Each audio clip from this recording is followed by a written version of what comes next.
Hi, my name is Randall Loy and I'm coming to you from Orlando, Florida. I'm an infertility specialist and I want to welcome you back to the Infertility Channel. Today we're going to be discussing elective... Thank you, crew. Thank you so much. Today's my birthday and I am 29. Look pretty good, right? No, actually I'm not 29 anymore. I'm 29 plus. And am I supposed to blow these out or leave them? Leave them? Blow them out. Blow them out. Probably trick candles. Maybe it's just my asthma and emphysema. There we go. And no fork and a lot of dead soldier candles. We talked about candles in a previous episode. One of my patients used these or something like this for suppositories for her vomiting. Anyway, actually I had thought about this being my birthday, didn't know the cake was coming. My wife makes the world's best chocolate cake and she's not willing to give out the recipe. But I wanted to show you my great grandparents, Cyrus and Sarah Loy. And this is from probably the 1860s, my great grandparents. They're a happy looking couple, aren't they? Just all broke out with laughter. Now, today I want to talk about elective single embryo transfer. We call it ESET or SET. I think this is the wave of the future because it's just great medicine for women to have one baby.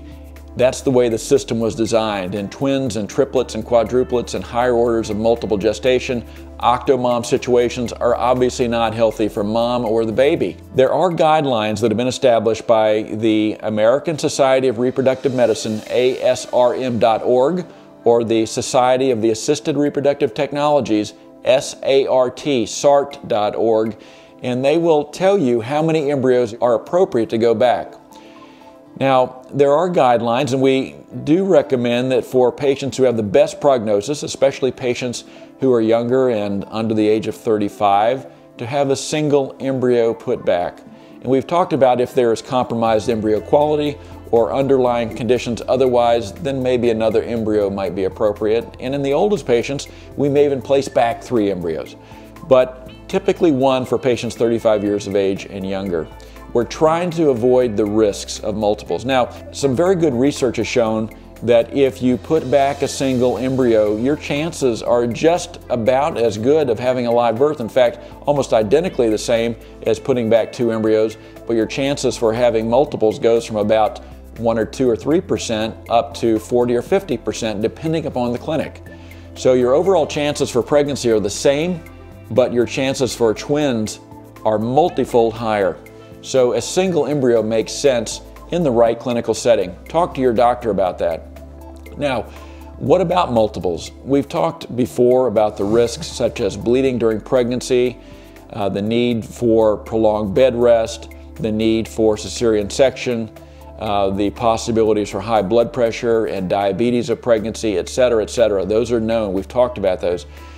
We've also talked about the problems that babies can have, such as preterm labor and delivery, and I should say preterm delivery resulting in immaturity of the baby and increased risk, especially for cerebral palsy.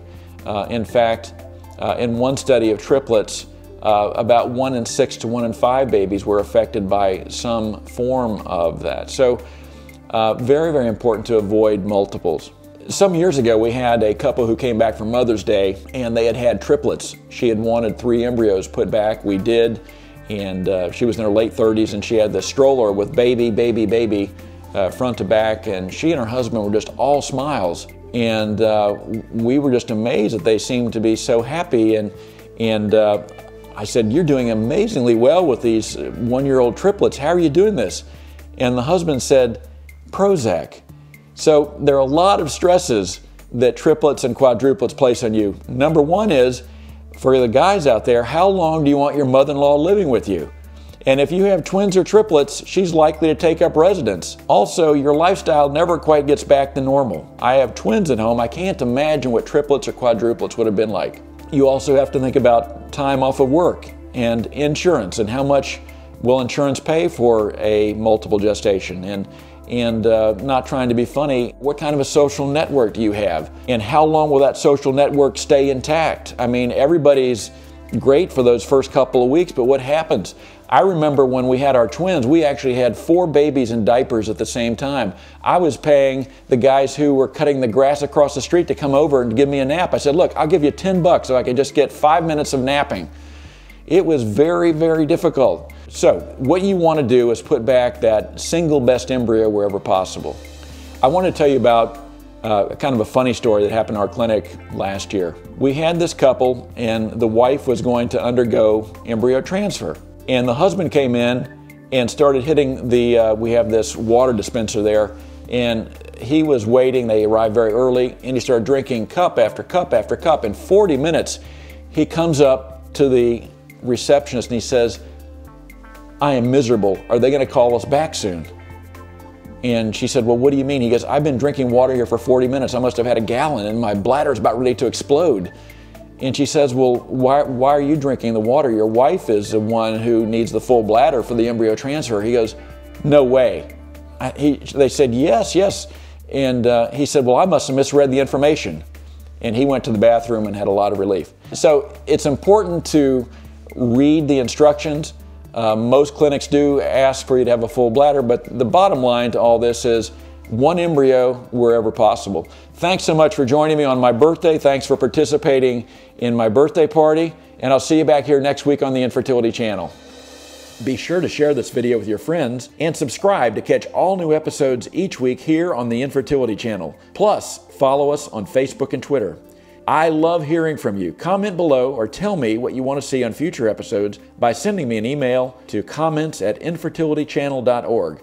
Until next week.